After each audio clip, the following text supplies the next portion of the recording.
Just as you did when inserting the doors in the previous exercise, you'll use the opening shown in the PDF from Scan 2 to place your windows at the correct location. Before inserting these windows, we need to configure the window settings. To start, select the Window tool from the Building Shell toolset and click the Preferences button in the toolbar. In the General tab, set the width field to 10 feet 8 inches and the height field to 4 feet,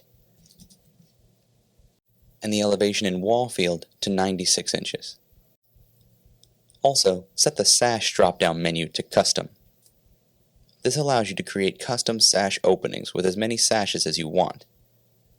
Click the Custom Sash Options button below the drop-down menu to customize the sash opening. When the dialog box appears, set the Number of Columns field to 3. For this window, we want the middle sash to be wider than the 2 sashes on the end. To do this, click the right arrow in the bottom left corner of the dialog box. This should highlight the middle sash in red. Now, set the width field for the selected sash to 6 feet 6.5 inches and check the option Lock Sash Configuration. This means the selected sash dimensions will be locked and the dimensions for all other unlocked sashes will change according to this overall dimension of the window and the dimensions of the locked sash. This is why the dimensions for the 2 sashes on the end changed. Click the right arrow once more to highlight the sash on the right, and check the option Include Muntins. Then click the left arrow twice to highlight the right sash, and check Include Muntins for this sash as well. Once complete, click OK, and go to the Jam and Sash tab. In this tab, set the jam width to 3/4 of an inch, and check the option Use Wall Depth. Click OK to return to the drawing area. With the window tool configured properly, you can now insert it into a wall. Zoom to the bottom left corner of the building and click twice to insert the window here at the opening shown. At the next location for this window, in the top left corner of the building, we have an exact dimension to use. Activate the second mode in the toolbar, Offset Insertion Mode. Also, enable the fourth mode in the toolbar, Align Object Left mode.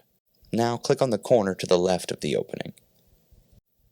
Move your cursor to the right and click at any point along the wall. Then move your cursor to the right once more so that the preview flips to the right. Now click again.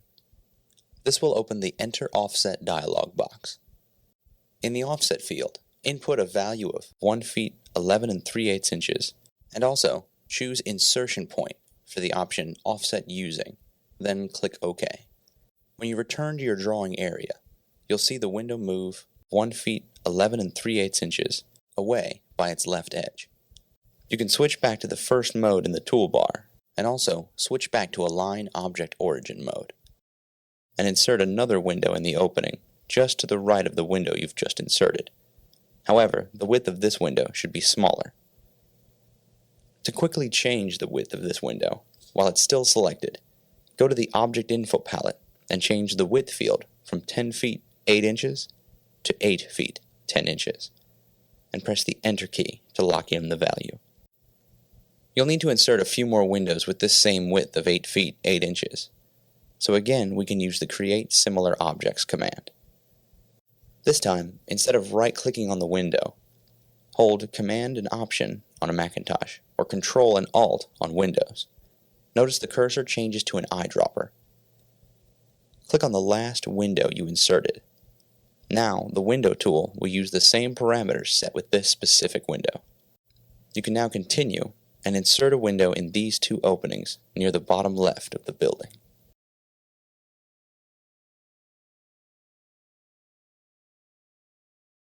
For the smaller window located below the windows you just placed, go back to the Window Preferences in the toolbar.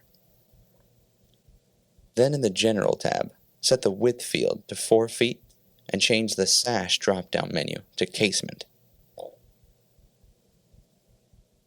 Click OK to return to the drawing area and insert the window based on the opening shown in the PDF on Design Layer Scan 2.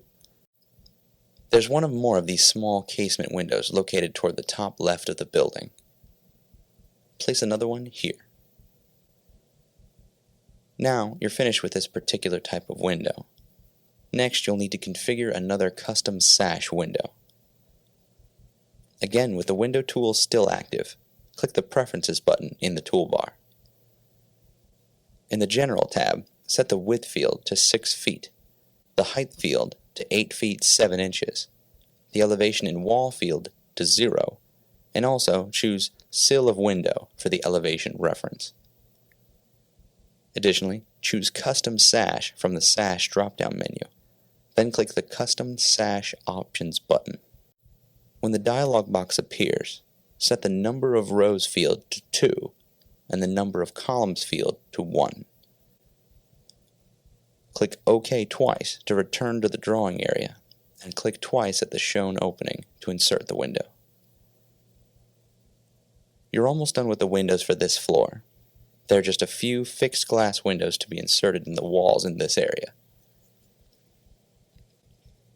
To create this window, select the Window tool and click the Preferences button in the toolbar. In the Window Settings from the General tab, set the Sash drop-down to Fixed Glass.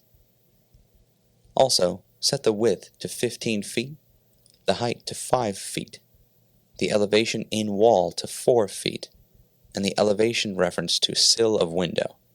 Then click OK to return to the drawing area. Just as before, place your window at the same location shown, and use the PDF scan as a reference for the best placement for the window. After inserting this window, go back to the Window Preferences and change the width field to 25 feet, the height field to 8 feet, the elevation in wall field to 1 foot, and the elevation reference to Sill of Window. Once you click OK, place a window at the 2 openings shown.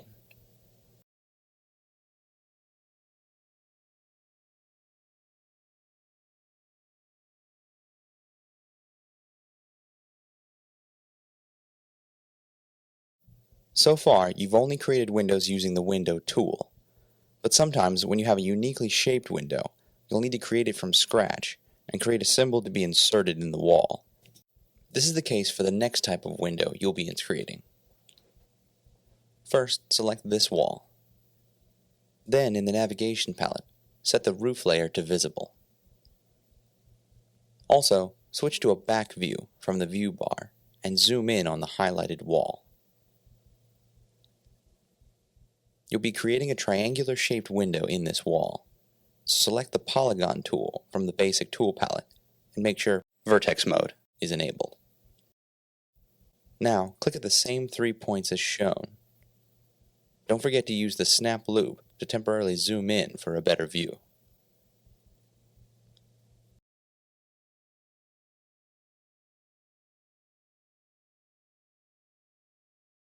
Once the triangle is completed, select the Offset tool from the basic tool palette and enable the mode Offset by Distant and Offset Original Object in the toolbar. Also in the toolbar, set the distance field to 1 foot. After that, click inside the existing triangle to create a smaller offset of the original. Again, return to the toolbar and enable Offset and Duplicate mode and change the distance field to 2 inches. Then, click inside the existing triangle once again. A smaller duplicate will be created inside the current triangle. Next, press the X key to switch to the Selection tool and select both triangles. Right-click on one of the selected triangles and choose Clip Surface from the context menu. Normally you would delete the smaller object that's been clipped, but in this case we keep it, as this will be the glass portion of the window. Now, select the larger polyline and go to Model, Extrude. When the Create Extrude dialog box appears, set the extrusion field to 11 5/8 of an inch and click OK to create the extrude. Now, select the smaller triangle and go to Model, Extrude. This time, set the extrusion field to 0.125 inches and click OK.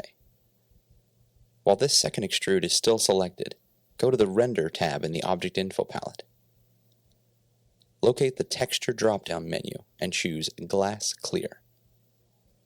Now that you have both the frame and the glass for your window, let's create a symbol from these two extrudes and insert it into the wall properly. While holding the Shift key, select both the smaller triangle and the larger polyline, then go to Modify, Create Symbol. In the Create Symbol dialog box, name the symbol Triangular Window. Also, make sure the option Insert in Walls is checked, along with Leave Instance in Place. Also, check the option Change 2D Objects from Layer Plane to Screen Plane. Once set, you can click OK to return to the drawing area. If you open the resource browser and view the resources in your active document, you should now see the new window symbol there. So, if you should want to use the symbol again, it's already available and doesn't require you to go through creating the object over again. Now go back to the Modify menu and select Edit Symbol. This will take you to the symbol's geometry. Although the window looks correct from this view, when you switch to a top plan view from the view bar, you'll see the glass pane is not centered in the frame. To center it, zoom in close enough so that you can see and select the thin extrude at the bottom. Then click and drag this extrude by its left end point. Snap it to the midpoint of the edge it shares with the frame. You've set the glass pane position in 3D. Now let's take a second to create the 2D geometry for this window symbol. Select the Rectangle tool from the Basic Tool palette and enable the first mode, Rectangle Mode. First, click the top left corner of the window frame and then the bottom right corner.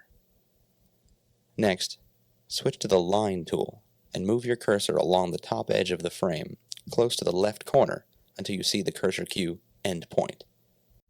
Once this cursor cue appears, click to set the first point of the line. Then follow the dashed line shown below the end point and click at the bottom edge of the frame to create the line. Do the same with the Line tool from the right edge of the frame. Lastly, draw a line from the midpoint of the line on the left to the midpoint of the line on the right. Click the Exit Symbol button in the top right to return to the drawing area, which should still be displaying a back view. Again, choose Top Plan from the Standard View menu in the View bar. Also, set the roof layer back to Invisible. After changing views, you can see the window is not in the correct location. To insert the window into the wall, simply click and drag from its current location and release the symbol once the wall is highlighted. Don't forget to use the PDF scan as a reference for the best placement. The windows for this floor are now complete. Take a second to render in OpenGL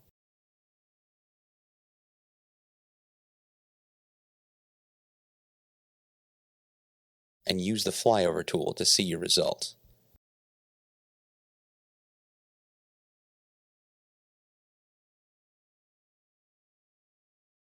Then return to a top plan view when you're finished.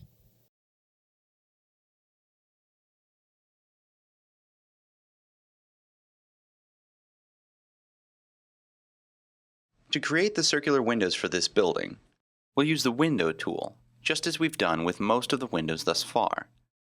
This time, we can move through the steps a little more quickly. Before you begin, go to the Navigation palette and set Design Layers Floor 2 and Scan 2 to Invisible, and Design Layers Floor 1 and Scan 1 to Visible. Also, make Floor 1 the active design layer. Activate the Window tool and click the Preferences button in the toolbar. When the dialog box appears, choose Circle from the Window Shape drop-down menu. Also, set the Width field to 48 inches. Then, set the Elevation in Wall field to 48 inches as well. Next, go to the Jam and Sash tab and set the Jam Width field to 4 inches and the Jam Depth field to 11 5/8 inches. Then click OK to close the window preferences. To place the circular window in the drawing, insert the window at the opening shown in the PDF near the bottom left corner of the building by double-clicking. Another circular window should be inserted near the top left corner of the building. As usual, use the PDF as a visual reference for best placement. A circular window should also be placed on the second floor, so temporarily set Floor 1 and Scan 1 to invisible, and Floor 2 and Scan 2 to visible, and make Floor 2 the active design layer. Now insert the circular window near the top left corner of the building.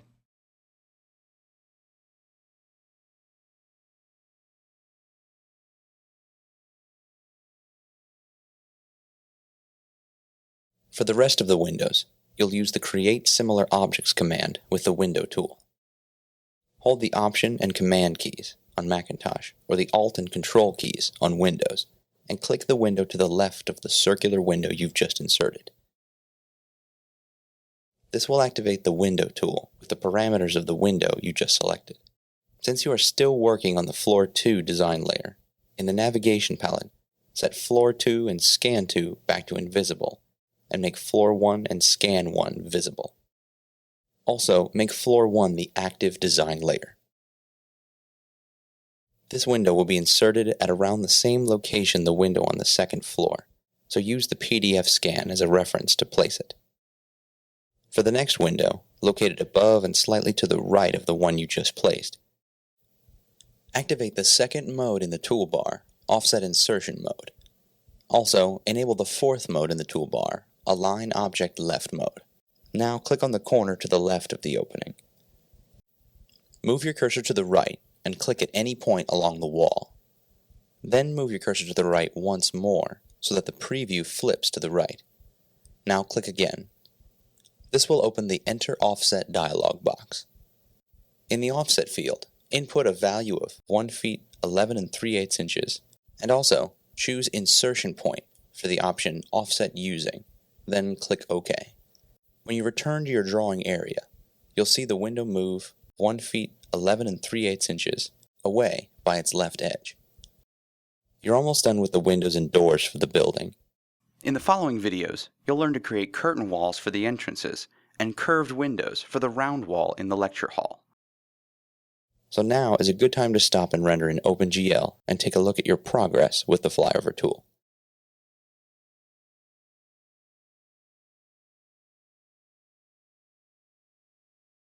When you're done, return to a top plan view.